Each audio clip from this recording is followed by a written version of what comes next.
Hello everyone, welcome to Zero Labs. Today is Saturday, November 15, 2014. I'm Mark Brash, your host, and this video is a follow-up to my recent simplified colloidal silver generator video. Today, I'm going to show you how to make a nebulizer, much like the one that's being offered by Silverlong, for around $13.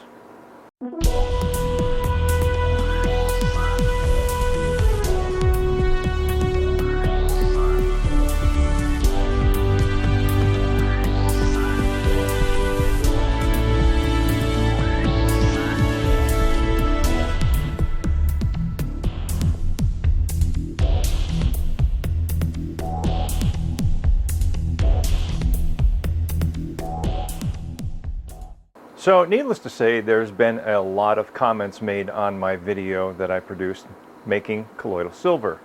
There is a huge amount of debate of what is defined as colloidal silver or nanosilver or ionic silver.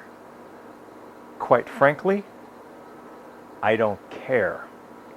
Okay, there are differences, but the religious fervor of some individuals who are attempting to protect their sacred ground just boggles my mind.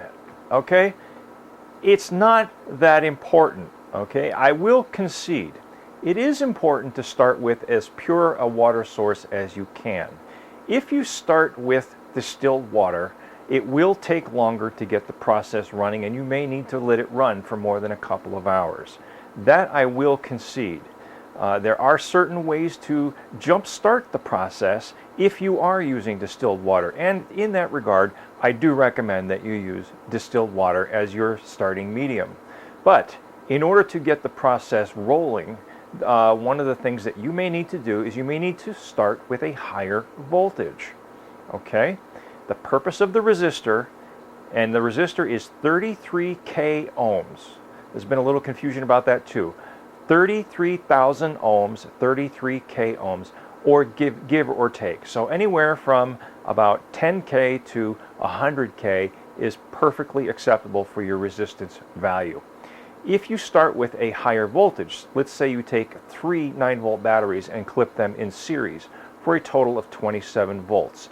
That will jumpstart the ionic process much quicker, and the resistor will limit the amount of current. I would recommend that you go with 100k, which will limit it still to about 1/4 of a milliamp, which you don't want to exceed.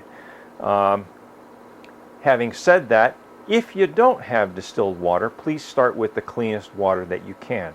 Again, I do recommend that you start with distilled. If you don't have it, then use the cleanest water that you can. Another way to jumpstart the process of creating ionic silver is to preheat the water if you have access to a microwave.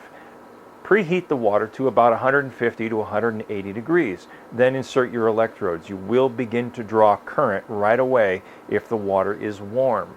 And then once the liquid has cooled down, there are already enough silver ions in solution to add to the impurity of the water that the current continues to flow. Okay, so that out of the way, let's talk about how we make the colloidal silver nebulizer. To begin with, these are all the tools that you're going to need to make this project. A drill, a step bit, which can be substituted for a couple of different sized drill bits. I'll get into that a little bit later. And some form of adhesive. I decided to use goop, which is a flexible waterproof adhesive. If you had a steady hand and you could get the thing together quickly enough, you might even want to consider hot glue. The next thing that you need is a water bottle. I picked up this water bottle from the dollar store for $1. Also in the picture that you see already pre-assembled, because I actually made the project ahead of time, is the pond fogger or the water fogger or the electronic water mister, whatever you want to call it. I paid $5.38 for this on eBay, delivered, including shipping. I purchased it domestically. You can get these cheaper for about $3.50 if you have them shipped from Hong Kong or China, but you're going to wait for a long time to receive it. So I ended up getting this one from I think a company in Illinois on eBay, again for $5.38. Total investment so far, $6.38. Next you're going to need a couple of 3.5-inch sections of vinyl plastic tubing. So 7 inches total. This is a 3/8 inch inside diameter by 1/2 inch outside diameter clear plastic vinyl tubing. First step is to take your step bit and drill a hole into the side of the water bottle up high so that you can feed the wire out that energizes the fogger. I used a step bit simply because it makes a very clean hole as you go step by step. And you go on this one, on this hole here, you make it 9/16 of an inch because the bushing that you send through that hole for the wire is meant for a 9/16 inch hole. Here is the fogger glued to the bottom of the water bottle. You can see that it's only glued in a couple of spots. It's important that you leave enough space underneath the fogger for water to flow underneath and through it, because not only does it use that as a sense mechanism for the presence of water, but I think that also allows for cooling of the device. The device draws about 15 watts of energy. Here's another view of the fogger glued to the bottom of the water bottle. You can see it's affixed in the center. The next step is to feed the wire through the opening that you've created in the side of the bottle, and then push the grommet through the hole firmly so that it seats all the way down. It doesn't have to be a perfectly tight seal. All you're going to get up at this level is just water splashing around, but you don't want it leaking all over the place. Here's the cap before I started. That little tube that comes down, I actually ended up cutting. That's a little shorter than where it started because I was messing around with a couple of ideas, but this is a drink straw that was part of the cap of the water bottle. And here's the top of the water bottle. It's got a little flip cap on it with the top half of the straw with very soft silicone rubber. It's kind of a clever design because when you flip that cap closed, it folds the tube over that little vent hole and seals up the top of the bottle. But we're going to get rid of this. Alright, so here's a picture showing that I've removed the straw and the nipple for the water bottle. And now I've removed the flip cap over the top. Again, yours probably is not going to be identical to any of these. Use a little creativity, but if you search around a little bit, you can find something that will be suitable. Next, I drilled a 1/2 inch hole in the side of the top of the little dome here so that I can insert a tube for the mouthpiece. Here's what that opening looks like from the inside with the straw removed from the other opening. And here is the mouthpiece inserted into the hole. The outside diameter of this tube is actually a little bit larger than 1/2 inch, which is perfect because that makes a very nice tight fit inside the opening. Lastly, you would assemble the inhaler tube, which you don't really need, but I like it because it evacuates the mist that you're going to create in the bottle much quicker if the air enters from the bottom and exits through the top. Here is the completed nebulizer. So far, the investment is $6.38. This is how far you fill the water up, or fill the colloidal silver mixture up in the bottom. You'll notice that little post on the right of the fogger has a metal electrode. That metal electrode is actually sensing current in the water so that the water level will never drop below the top of that. If it does, it automatically shuts the device off and prevents it from damaging itself. Now, I had forgotten just how high a water fountain these things made. And in reality, the height of this water bottle really still isn't high enough. I did have an option to buy some much taller water bottles, and I thought about doing that, but they were almost $8. And these at the dollar store were $1. And I decided to go with this, but again, like I said, I had forgotten how high of a fountain is generated by the ultrasonic transducer, and it literally extends all the way up into the cap. So, to get around that, I found a piece of scrap plastic, cut it to a circle that would fit inside the cap, and cut a hole off-centered so that the down tube in the top, reaching from the top of the cap would actually hold it in place, and it acts as a splash guard for the water fountain coming up to hit it, because when you inhale through the tube you're actually sucking quite a bit of water too, and that was an unpleasant surprise.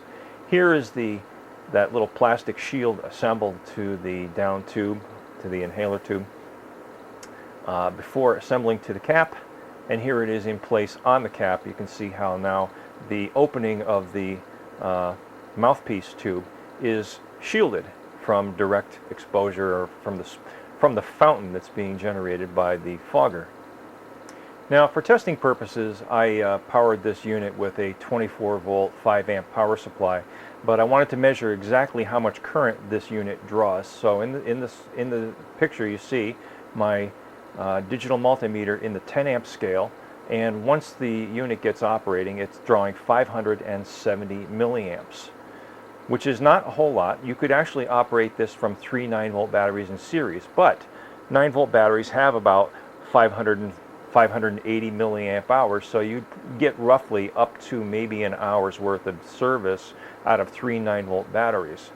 You can, in fact, instead buy a AC to DC power supply converter on eBay like this one for $6.69, bringing the total cost of the whole assembly to just over $13. By the way, there is something that I forgot to mention. At the Silver Lung website, even though their products are way too expensive, there is a lot of free information available at that website that is very good quality information. I highly recommend visiting that website. I think it's silverlung.com. I'll try to post a link in the description below.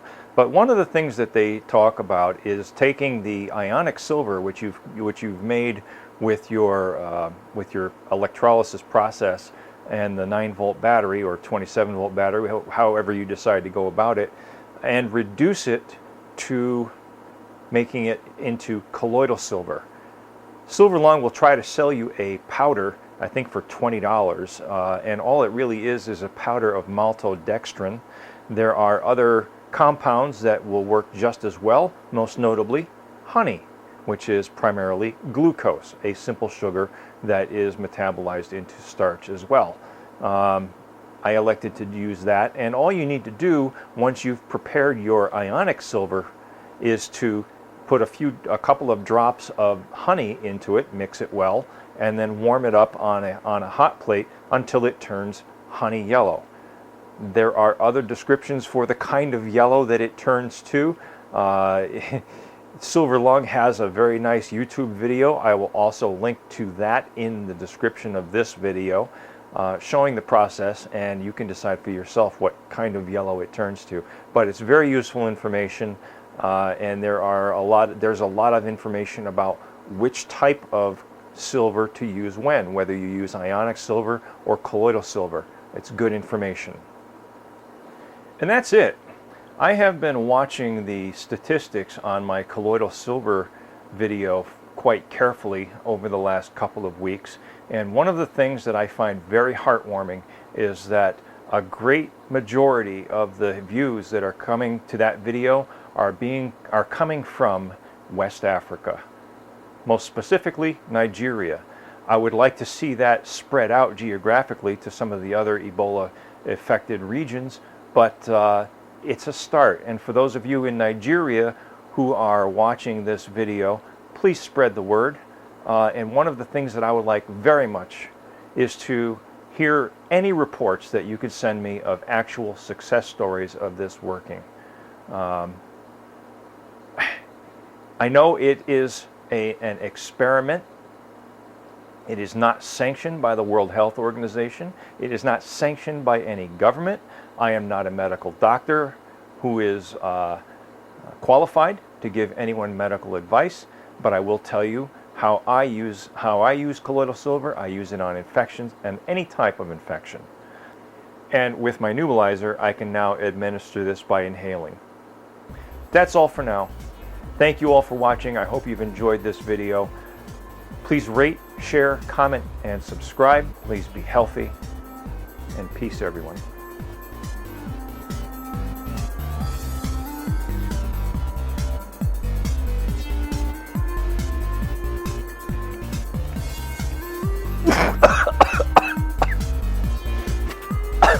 Whoa. Note to self, inhale a little more quickly because it is a very concentrated mist.